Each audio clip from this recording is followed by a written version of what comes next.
You're listening to All Things 3D, where we talk about the world of fabricating, designing, and capturing in the third dimension.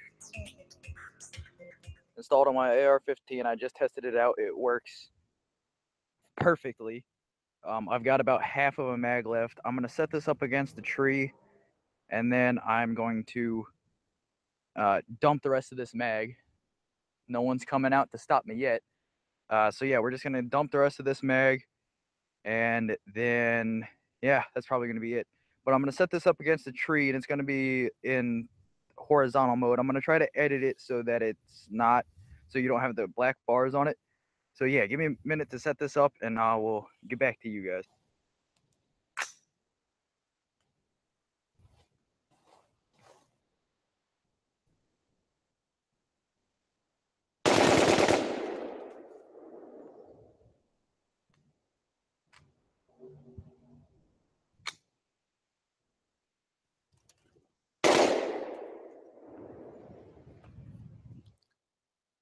Good morning, everybody. Hi, this is Mike Balzer. Like many of you, we woke up Sunday morning to some horrific news. And,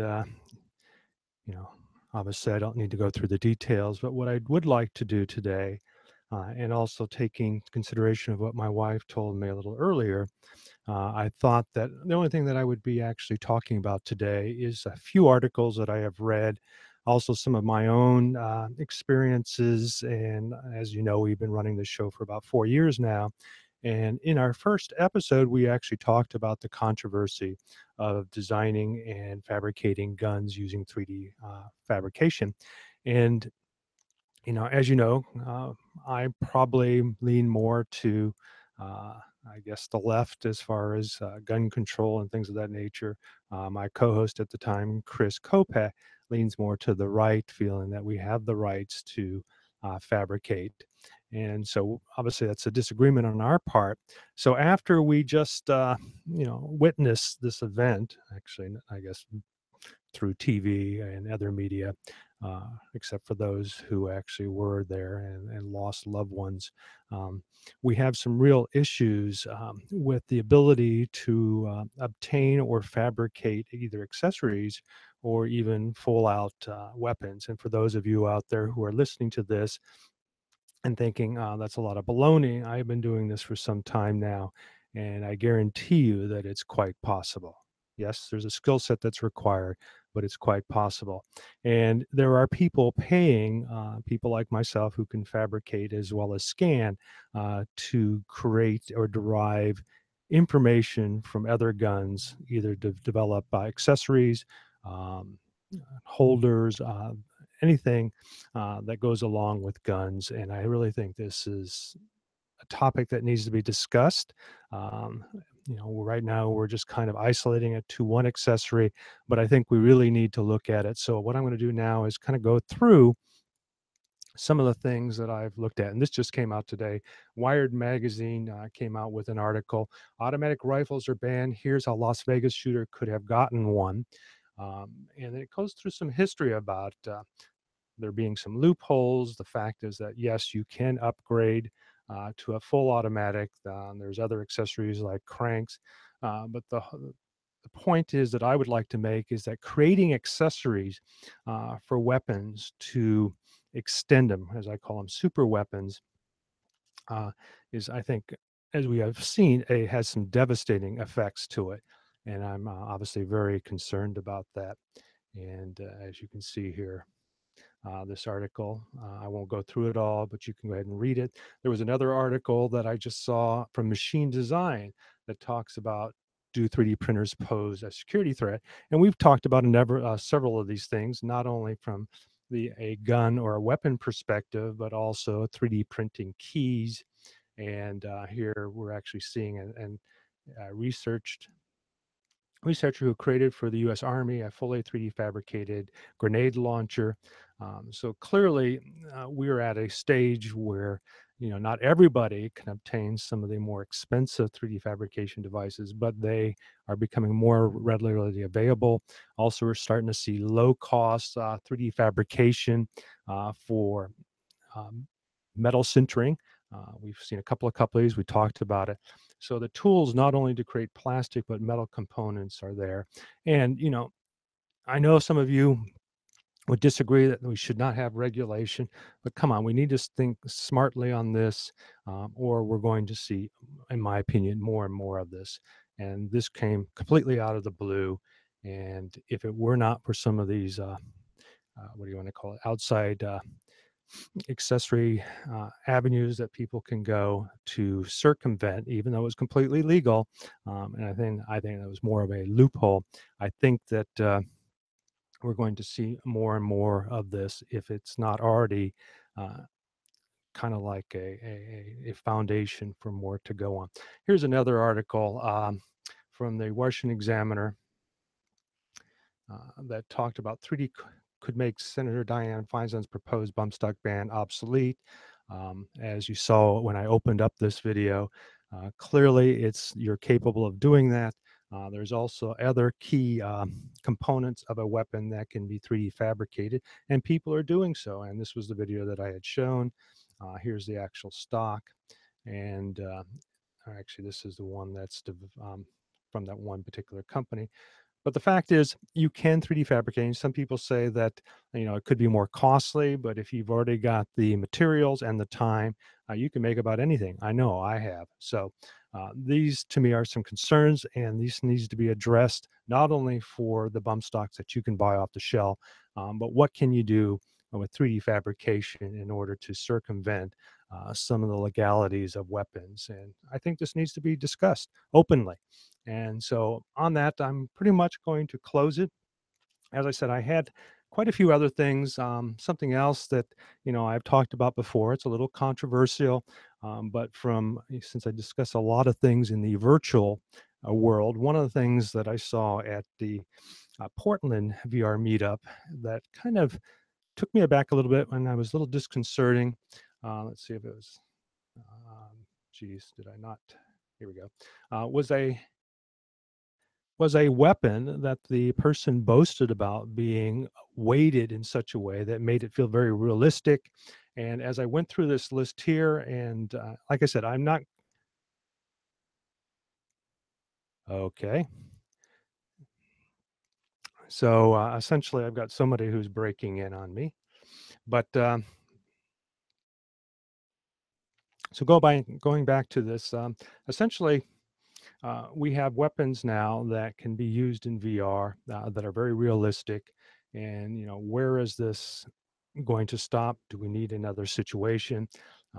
As you know, with certain other events that have occurred, we can use computers in virtual environments to practice procedures. And as we get closer and closer to creating environments in large warehouses and garages that support this kind of shooter type mentality, are we not just bringing ourselves closer to a practicing? So again, these all need to be discussed. I am not the one to identify one way or another, but I do think we need to have open discussions about a lot of these items that have come out in the news lately. And obviously, we're going to hear more about this. Okay, so let's get into the updates from the past. There are a few of them. One of them that I myself personally got involved with was I bought or at least ordered the HTC Vive TP Cast. I just got this email last night identifying that the particular unit will not be available, and it appears it might be some time before this becomes available. And so I guess I get a $25 gift certificate, which is somewhat disappointing. And the other thing that was in the news, and there's a couple of other pieces out there, but I saw this late last night, and I'm going to go ahead and play this video. This is a product from a company called Madefire that if you have not heard about them, they're in the news now because they're partnering with Magic Leap to create, obviously a brand new way of viewing comic books. And I'll go ahead and play it.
sorry about that. For those of you who are wondering why we paused, crash.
Meteor broadcast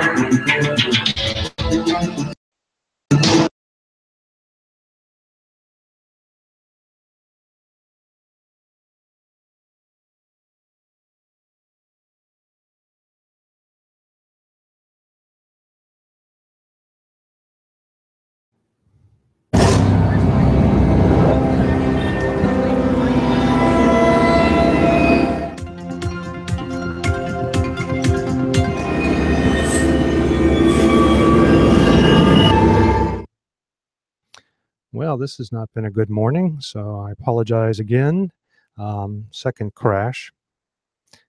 But behind me is the announcement page now on the madefire.com main homepage, and you can sign up now for what they consider a Magic Leap Made Fire partner to take storytelling to new realities. As you could see from the app that's available for your iPhone, it allows you to have motion, audio, and obviously graphics that are overlaid. I signed up for the tools. It looks like it is a Flash-based editing system to create this. And obviously they're joining up with Marvel and a few other things. They have a large uh, collection, but it will be interesting to see how this is applied in mixed reality. My thoughts are that obviously if you have multiple layers, or you could actually have 3D objects, they could play out in front of you. I don't think it'll probably be that, but as you can see in this scene right here, it does seem like it's like a diorama set that will interact. So that's a cool feature. Again, we're not seeing any actual products from Magic Leap themselves. We're only seeing I better save this again. So sorry for the distraction. But we're not seeing the actual product itself. Other articles have complained that this product has not been available for people to review outside of a few individuals who claim that it's a great product. But a lot of people are wondering, where is it? We also noticed, or at least I have noticed, that Magic Leap seems to come out with obscure videos and hints of a great product after other announcements. For instance, Google has a new version of Daydream View we're going to talk about a little bit later. Obviously, iPhone with their AR kit, and then obviously Google with their AR core is kind of creeping into this. Then we have the huge announcement from Microsoft. So we have all these other companies providing mixed reality as well as VR that are announcing something so that you can buy them before the holiday, yet nothing still from Magic Leap. And I would think this would be kind of the magic hour for us to be able to see this product and make our determination if it's going to be something we're purchasing, especially since this product is probably going to be over $1,000. And, are we going to be moving into it? What is it going to look like? All these things are not available. Some of the proponents feel that they're not going to do anything until they got it just right. Sounds like another person that we know of from a certain fruit company who did kind of the same thing. I don't think the CEO and founder of Magic Leap is in the same category. He obviously wants to be. Also, I'm a little concerned that he seems to be pushing this product for comic books, entertainment, um, not even necessarily for education per se, even though he has a lot of children that seem to be interacting with this. But there seems to be a very what do you call it, adolescent theme to a lot of the things that they're wanting to display, and some people feel that's because the CEO. That's what he sees this particular product as being, whereas Microsoft's HoloLens immediately went into the universities to see applications in AEC as well as medical and other forms. I'm not seeing that here. And if this is the breakthrough product, I sure hope they don't waste it. Sadly, I'm not saying that comic books are bad. I read a lot of them when I was younger. But again, um, it is an art form. I appreciate it. But at the same time, there are obviously a ton of other applications for this. And I just hope that they're spending money or at least trying to attract people working in the sciences as well as engineering with this product besides just entertainment. Okay, so that's about it. I'm a little concerned that this might be a little bit of vaporware, and I just heard that they're pushing for another 500 million round of investment. So clearly, they're feeling a little bit of pressure from some of these other companies, and it will be very interesting to see what they come out with. Okay, so the next time I'm going to jump right into this. Well, actually, let me jump back to myself real quick, and then let me find.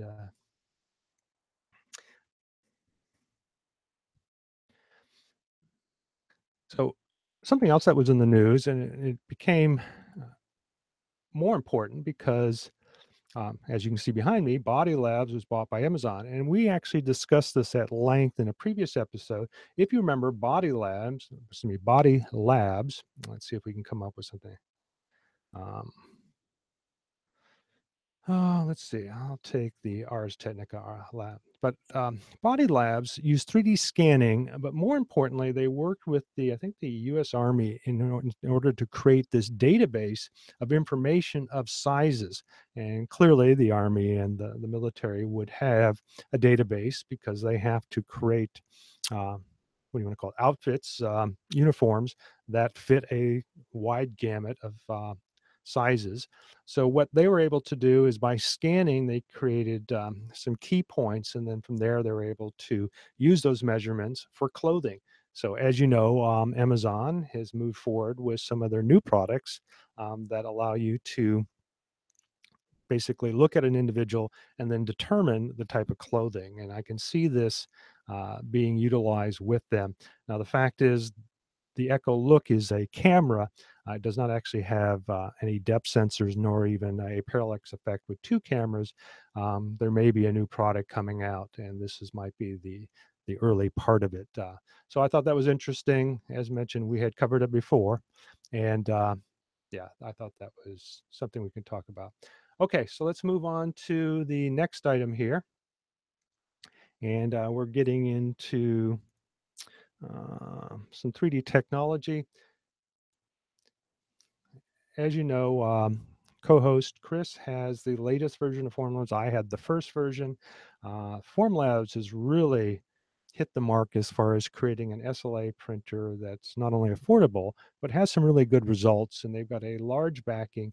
And more importantly, they have provided a lot of information on how to utilize their product. And here's another opportunity or a white paper that shows how to use their Formlab to create injection molding, more for testing, because obviously, depending on the type of molding that you require, there's some low pressure and high pressure techniques.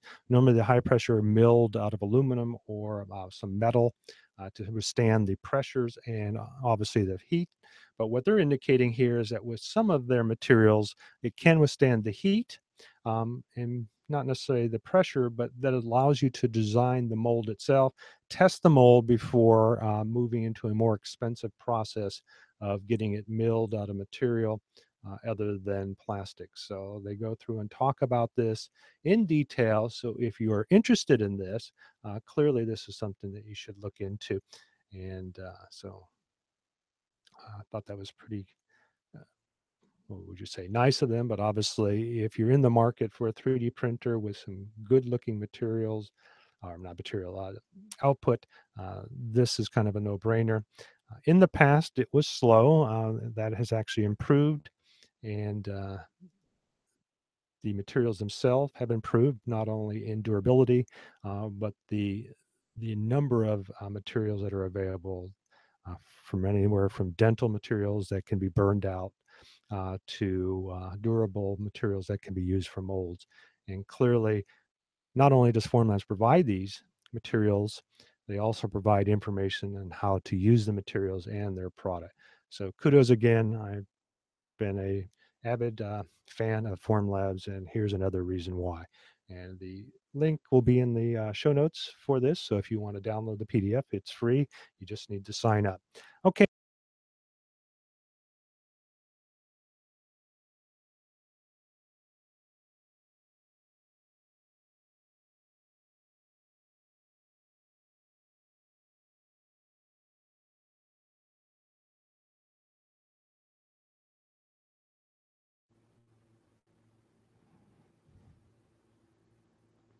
I saw this earlier. Let's see.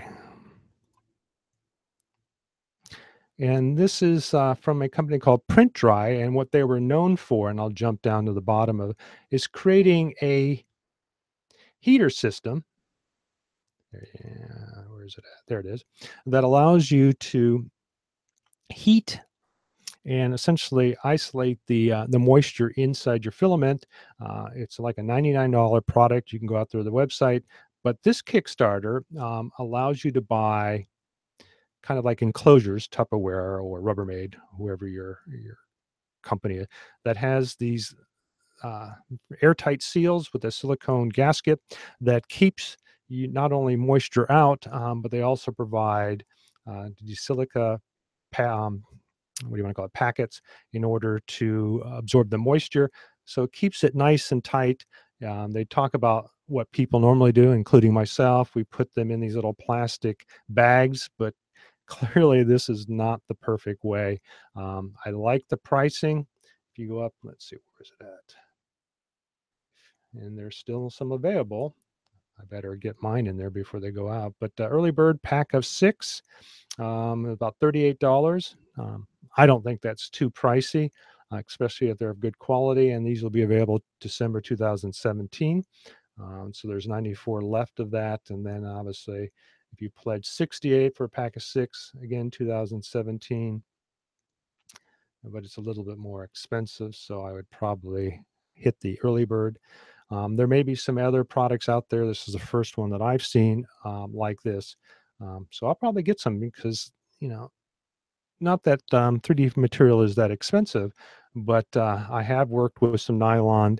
And if you've ever worked with nylon and didn't really seal it properly or contain it properly, it does absorb moisture, and it will create some interesting results and also some interesting sound effects as it bubbles, and that could be a problem as well. And with this type of thing, that may help with it. Also, if you can afford the $99, this kind of heater here, the PrintDry, could also be very useful.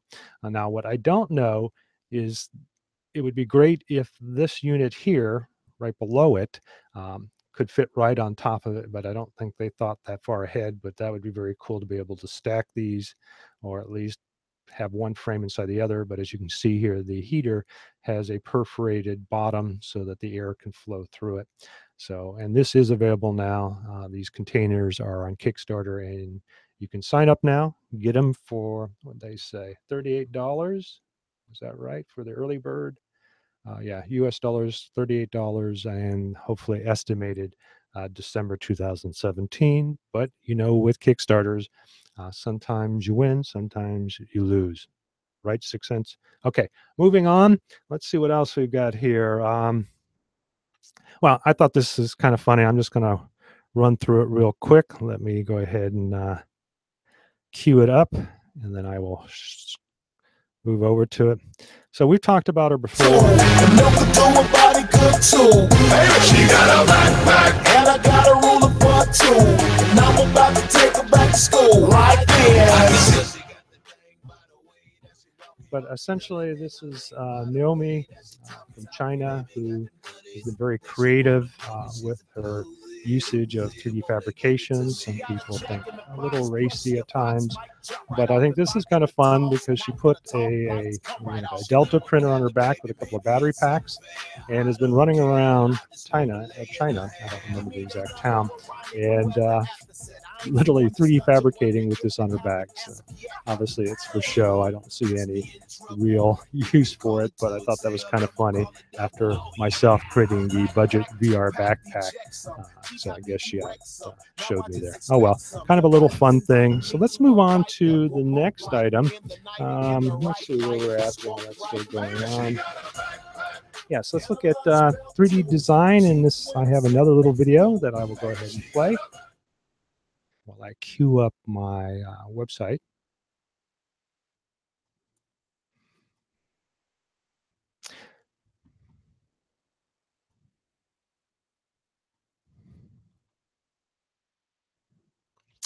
So here, essentially what they were doing is replicating in 3D what a village looked like in Switzerland. And here we can clearly see. Now, I was hoping this would be kind of like a VR experience. It is more like a first-person view that you can kind of walk around and hit hotspots. So hopefully they'll move it into a full VR experience, which I think would be very cool. But the fact that it's already in a 3D environment, as they're showing here, I find it very impressive. So obviously, some of the uses of using 3D visualization to be able to go back in time and show something in an era that is kind of, as they say, time forgotten, or only in 2D imaging and paintings, to be able to go back and literally be able to walk, hopefully in the near future, the streets of Geneva back during this time frame is pretty cool. All right, I'm going to switch to the website. You can find more out. Take the 3D plunge into 19th century Geneva.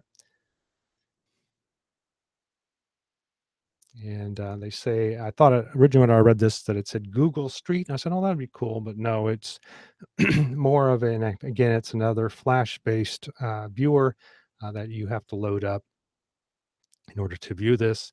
One point I wanted to make, or if I didn't make it, the Madefire editing is also Flash-based. So if you're opposed to Flash, sadly, you wouldn't be able to use that or view this. Chrome is kind of nice. It now warns you and allows you to load the Flash plugin only when required. So let's see if I can find it. That was a video. Let's see. Let's try this.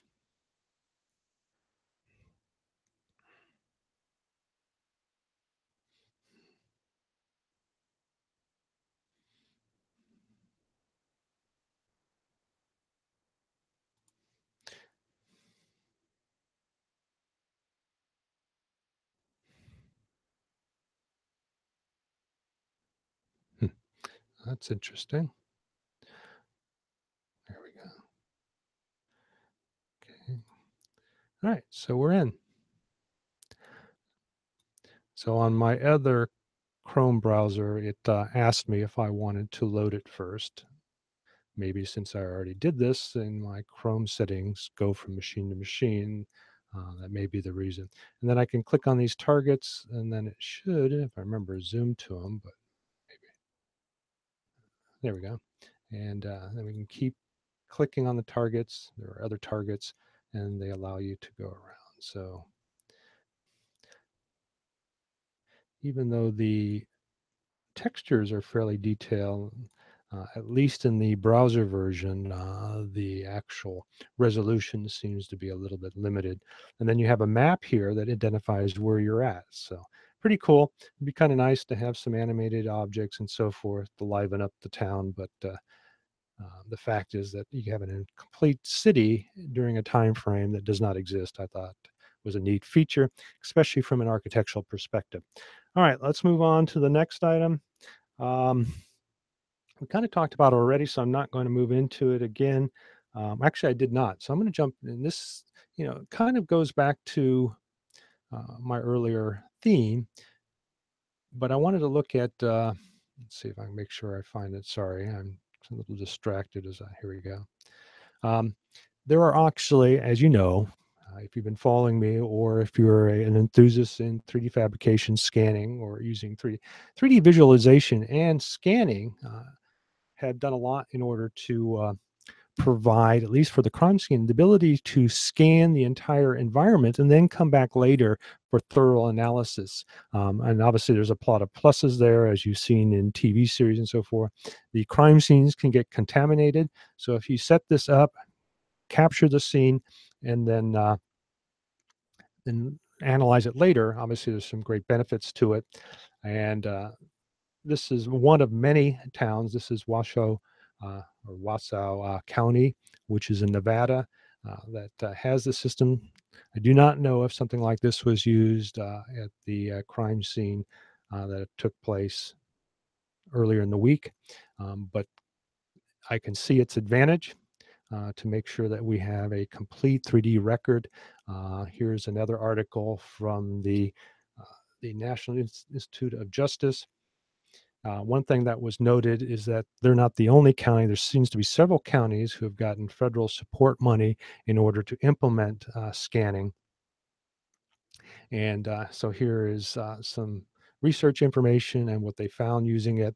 The thing is that the product they're using is either a Faro scanner or I can't think of a Trimble LiDAR type scanner, and these things can run about $50,000 to $100,000. We have talked about a couple of other products that I think would be very intriguing, used mainly in what do you want to call it, real estate. But I could see then, I think it's the Matterform, if I remember correctly. So that could be another component that's much lower cost. I think it's about $3,000 to $5,000 versus a $50,000 to $100,000. May not provide the same detail of three-dimensional information, but the textures, at least in the new Matterform 2, would be detailed enough to be able to be used and at much lower cost. So with police forces and sheriff departments that have a lower budget, that might be more something that they'll need to look into. And again, the sole purpose is that you can archive and then analyze later a lot of information that may have been missed. And so I can see this being used more and more. Speaking of that, I went and saw Blade Runner 2049. It was long, that's all I can say. It had some interesting cinematography.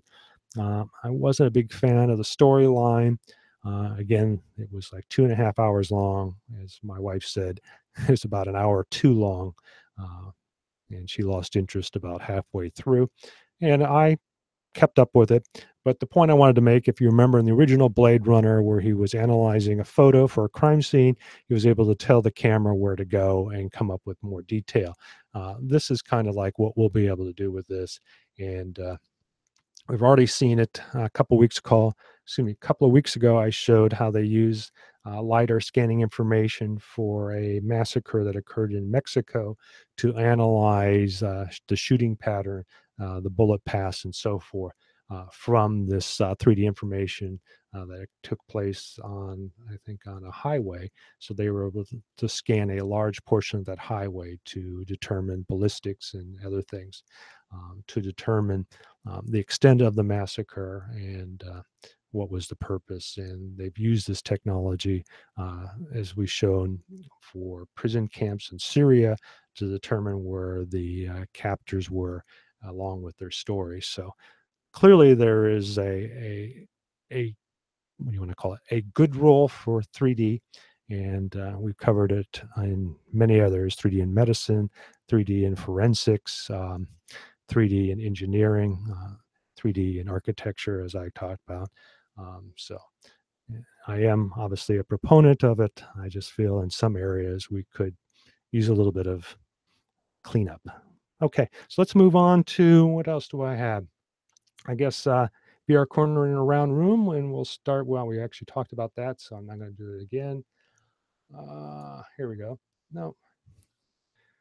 Oh, I have to actually show. Well, if you're not aware of it, since I have it on the screen, I have released dreamIT, which is a Daydream app for the IT little video that I put together. Actually, it's a small sequence that you can view in a Daydream, as well as Coret, which is the core AR, and then hopefully by the end of the weekend I will have the version for iOS so that you can use it on your iPhone. So they're both available. I will have links in the show note on where you can obtain them, or just look for Coret or DreamIT and download it for yourself. Keep in mind that if you're going to use Core AR, it's only good for Pixels and the Galaxy 8. And sadly, it didn't recognize the Galaxy 8 when I put this up, so I'm going to have to force it to do that. If you want to try it on a Galaxy S8 or S8 Plus, I can send you the APK if you want to try that yourself. In fact, I'll put a link in my Google Drive so that you can just download it and sideload it if you want to try it. Okay, so those two are now up in the Play Store, and I wanted to show a new feature. So let me go back to my main view. There we go. And just in case I crash again, I'm going to save. So there's a new update, and I didn't bother to update because it worked fine last week. So I didn't want further problems. Obviously, I probably should have. Okay, so as you know, this is the Neo Play.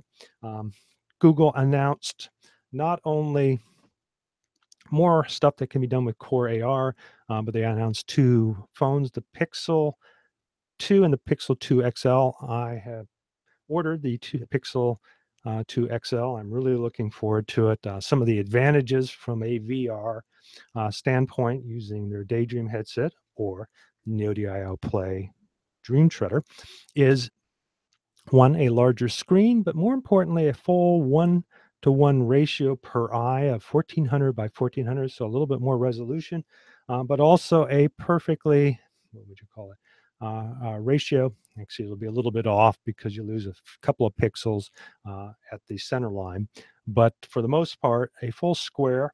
And from my experience in design, going from a spherical box, you literally need to go with a square. And one of the things that I had to kind of compromise, because I had such a large lens on this, is the sides of the unit, because the screen obviously is not square.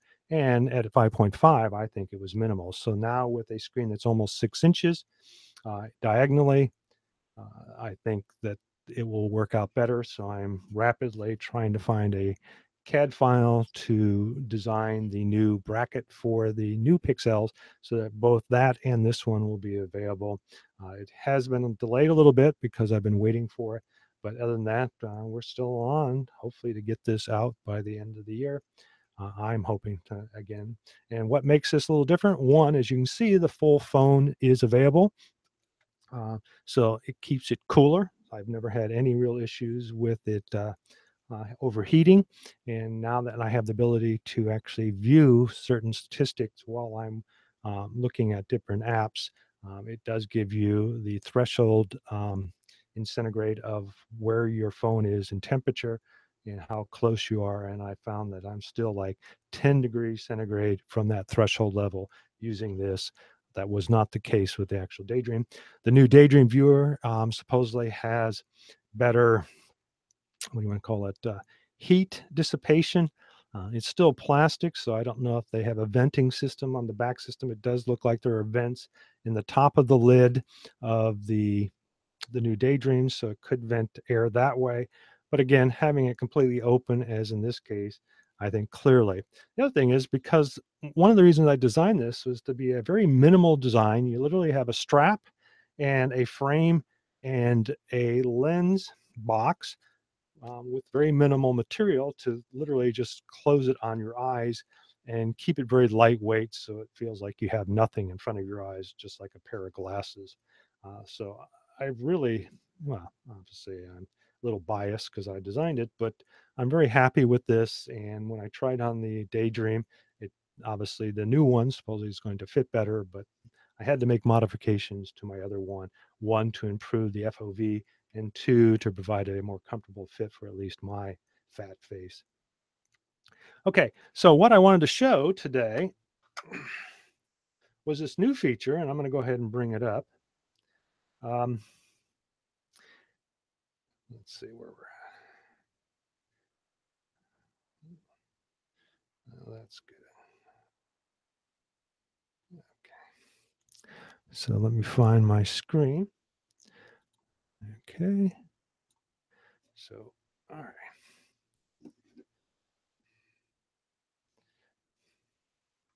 So there's a new button now in Daydream in this new version that allows you to stream.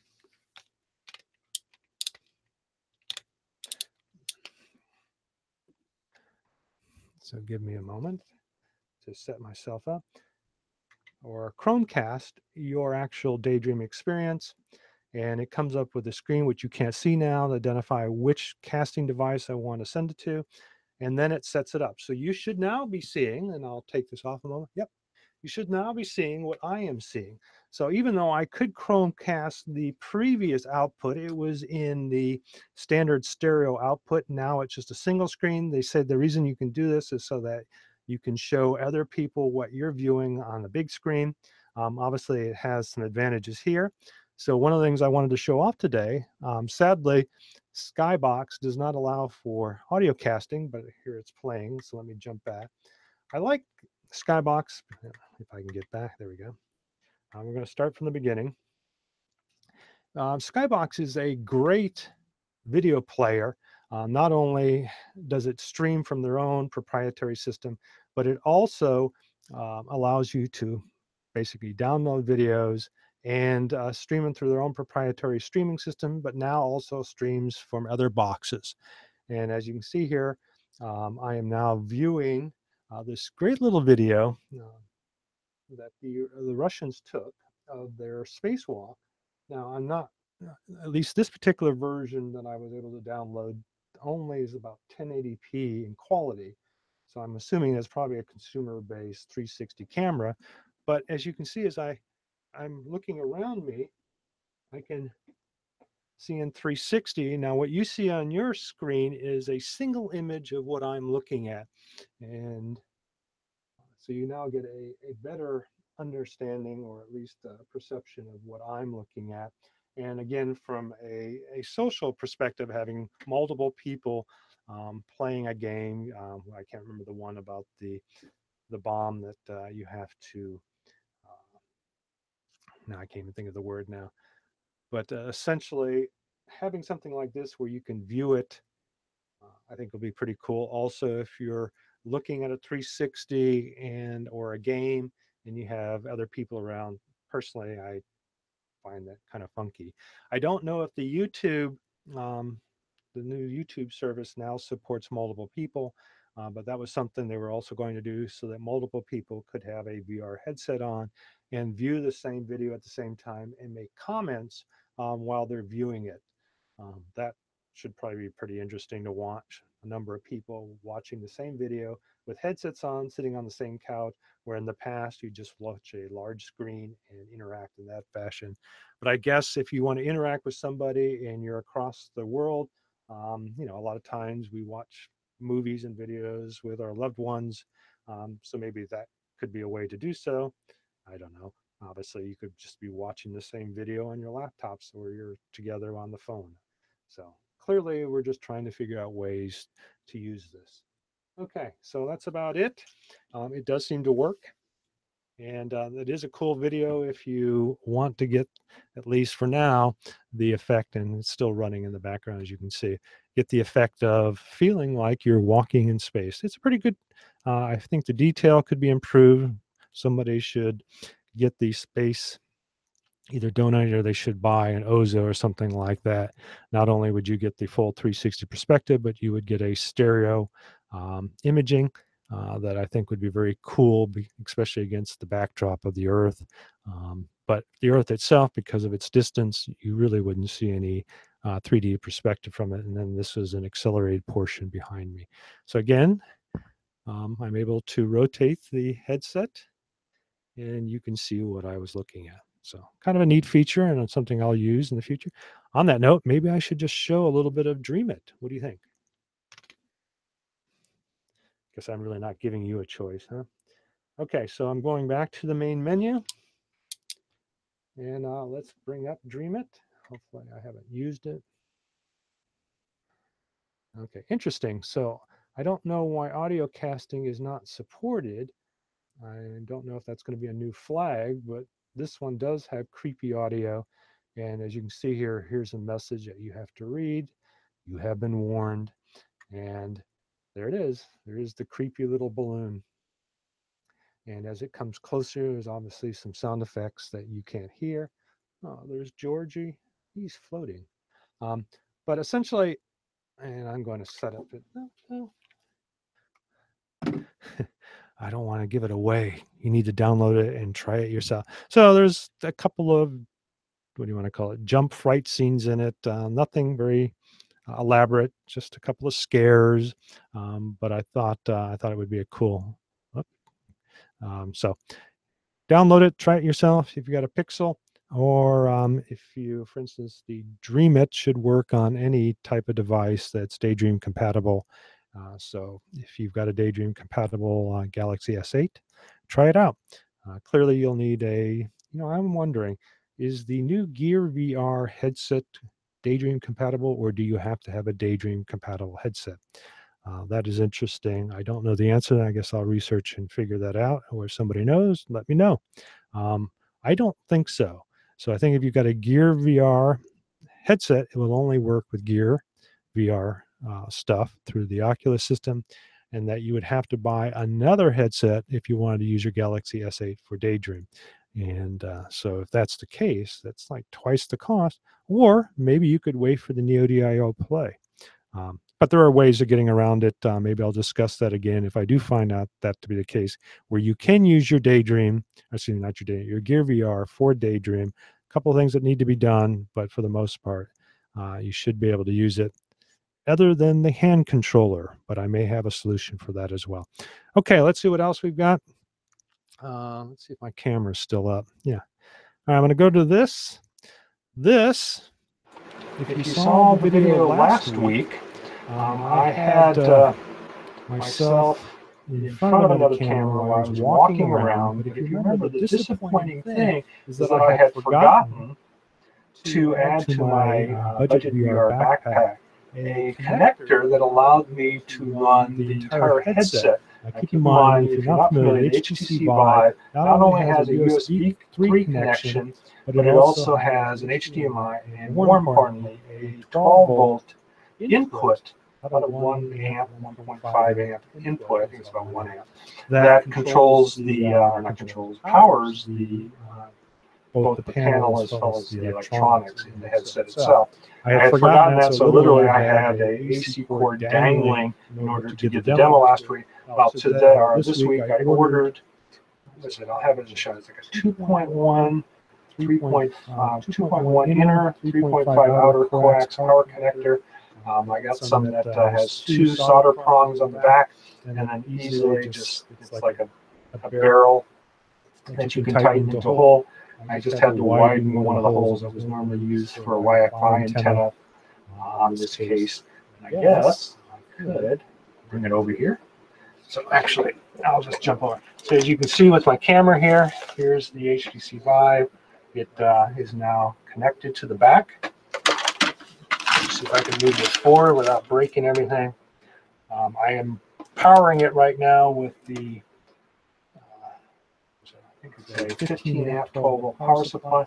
It consumes about 12 amps. But keep that in mind, I'm using an 80 watts per hour 14.8 volt battery, which gets about 30 minutes. So they do have larger batteries. The other thing you might think about is getting 2 of these adapters. You can see it right here for either Anton Bauer or the Sony V-Lock connection. Put them side by side, and that way, if you connect them properly, you could swap out batteries and keep them up and running. What I've done is I just make sure there's an AC connection when I swap out the batteries. I did not build a charger in it. I didn't want to add to the cost or the complexity.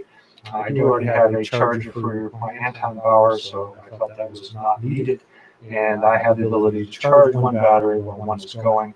And right now they have the inconvenience of using a 12-volt power source that keeps it powered.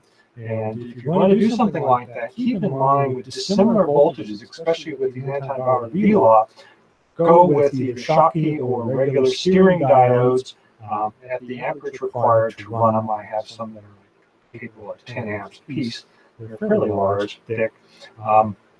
But important that you wire this up so that it kind of isolates the two voltages. Otherwise, you can literally break one of the lithium-ion batteries, because there is a circuit in there to protect it. And I did do this initially, and I thought I had lost the battery. Luckily, it was a built-in protection circuit that reset after about 5 minutes. But since then, I do have a couple of these in the system to protect it, so you can switch from one power supply to the other. It works pretty good. As mentioned, I have a full list that I went through already. I'll put that list again in the show notes. But you can build this thing, if you've got parts already, if you've already got a mini ITX motherboard. Literally just need a case, and I identified that. It's a, I forgot the name of it. It's a company out of Taiwan that makes essentially plexiglass and ABS plastic cases, very lightweight. They used to have a model that I think was more ideal to this. They got rid of that in order to provide space for a thicker video card. Was not needed here. As mentioned, I used a gigabyte low-profile GTX 1050, and it has run well using the HTC Vive, even though they say it's underpowered. If you get the 4 gigabyte version GTX that is overclocked, it seems to run just fine. And I'm running this on an i3, what's the number again? 64? I can't remember the part number, but it's not even the high end. But the important thing is that you get a T, which is the low power, which is 35 watts, not the higher K models, which are 65. And also found out, after doing a little research, if you want to go to Kaby Lake or Kaby Lake, they do make a T model version on that platform. Again, about 35 watts. And so it's a little bit more expensive, but you can go with an i5 with 4 cores. And so if you want to build one yourself, you can probably make one anywhere between $800 to $1,000, depending on how sophisticated of a power supply system is. I do know that there's some laptops out there that are about $800, $900 that have 1050s, but keep in mind that those are 2 gigabyte versus 4 gigabyte cards, and they're laptops, so they're run underclocked, and that could be an issue. The other thing is, even though they are battery driven, when you run this stuff at high power, you're probably only going to get about an hour anyway. And they're a little bit larger, the 15.6-inch screens. The footprint is larger in this case. Obviously, they're thinner, but that is an option. But the whole point was to try and run the system. Oh, the other thing is, on a laptop, you don't have that separate power connector that I was able to build in. Now, you could probably build a separate little power supply for that. But this is all built in to this case. A little bit of a hack, but it does seem to work pretty well. Okay, so on that note, I think that's about it. I will have some of these links in the show notes. And to kind of cap this episode and conclude, again, it was a very horrific. My wife and I woke up to it and were just stunned. But sadly, I was personally not surprised. I have never been a real gun enthusiast. I'm probably scared of guns. I have not had any personal trauma or experience from that. I just feel that, if there's some values, but I think, a system like what we had on the military installation, where if you had guns, you register them and kept them at the Rod and Gun Club, and then you had particular areas that you could shoot your guns, because if they think it's a sport, which I guess they do, and a form of recreation, I think it should be held in a similar manner. But again, this is a hot topic right now. That's just my opinion, and we all have our opinions, but I do think this should be a topic we should discuss without any anger or emotions, of how we can limit some of this stuff and more importantly, be much more aware of what is out there. I mean, it was just flabbergasting. Is that a word? Um, Surprising to me the number of Congress people, even some of them even consider themselves active sportsmen, that were not aware of some of these things. So clearly, it is a fringe area, but we need to be more aware of what people are doing. Again, a lot of it just for the kicks and grins of be able to do something different, just like creating this VR backpack. Some people, it is a very innocent process of just making something cooler or better. But obviously, in this particular case, the end result was devastating. So I'll leave it on notes. Sadly, it's a sad note. But again, there are a lot of benefits to 3D fabrication, scanning, as I've shown and actually witnessed myself. And we just need to look at some of these others and be responsible and adult-like. Okay, I'm ending the show. I appreciate you tuning in, and this is another episode of 3D in Review for 10/7/2017, and I'll see you next Saturday. Well, bye.